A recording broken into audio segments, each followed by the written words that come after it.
અશોકરાજે ગાયકવાડ સ્કૂલમાં ઉત્તરાયણ પર્વની ઉજવણી કરવામાં આવી। સમગ્ર વિશ્વમાં ઉત્તરાયણ એ ખગોળશાસ્ત્ર, સમાજશાસ્ત્ર, આર્થિક, ધાર્મિક અને આધ્યાત્મિક જેવા તહેવારના તમામ પાસાઓ સાથે વિશ્વવ્યાપી મહત્વનો એક ઉત્સવ છે।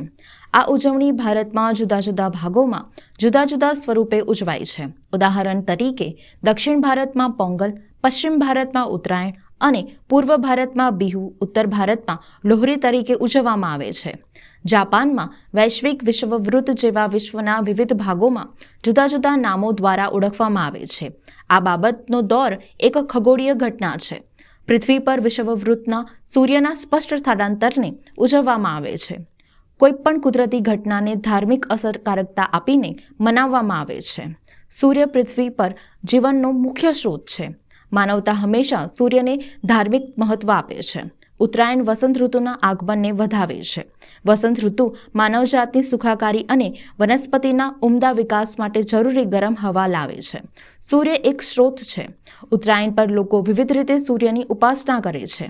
પ્રિન્સ અશોકરાજે ગાયકવાડ સ્કૂલ અને દિવ્યાની રાજે ગાયકવાડ સ્કૂલ વડોદરા દ્વારા 12 જાન્યુઆરી 2024ના રોજ ઉત્તરાયણ તહેવારની ઉજવણીનું આયોજન કરવામાં આવ્યું હતું, જેમાં 1500 વિદ્યાર્થીઓ અને 100 શિક્ષકોએ મળીને વિવિધ રાજ્યોમાં ઉત્તરાયણની પારંપરિક તેમજ સાંસ્કૃતિક નિરૂપણ કર્યું હતું। આ ઉપરાંત વિદેશમાં ઉત્તરાયણની ઉજવણી કેવી રીતે અને કેમ કરવામાં આવે છે તેની જાણકારી વિદ્યાર્થીઓ અને શિક્ષકો દ્વારા આપવામાં આવી હતી। આજે પ્રિન્સ અશોકરાજે ગાયકવાડ સ્કૂલ અને દેવેની રાજે ગાયકવાડ સ્કૂલમાં મકર સંક્રાંતિની ઉજવણી કરવામાં આવી હતી। આ આખા ઇન્ટરનેશનલ ફેસ્ટિવલ છે જ્યાં સૂર્ય ઉપાસનાની બહુ મહત્ત્વ છે। ઠંડી પછી સૂર્ય આવે છે ત્યારે ઘણી બધી કન્ટ્રીમાં સૂર્યને પૂજવાની બહુ મોટી મહત્ત્વ છે। ગુજરાતની અંદર ઉત્તરાયણ રૂપે મનાવવામાં આવે છે। પતંગ ચગાવવામાં આવે છે, તિળગુળ ખાવામાં આવે છે। કહેવાય છે કે આ પ્રસંગે આ તહેવારોમાં તેલ લગાડવા જોઈએ, શરીર પર ઘી ખાવું જોઈએ। એ જ રીતે મહારાષ્ટ્રમાં તિળગુળ ગયા, ગોળ ગોળ બોલા, હળદી કુમકુમનો તહેવાર છે।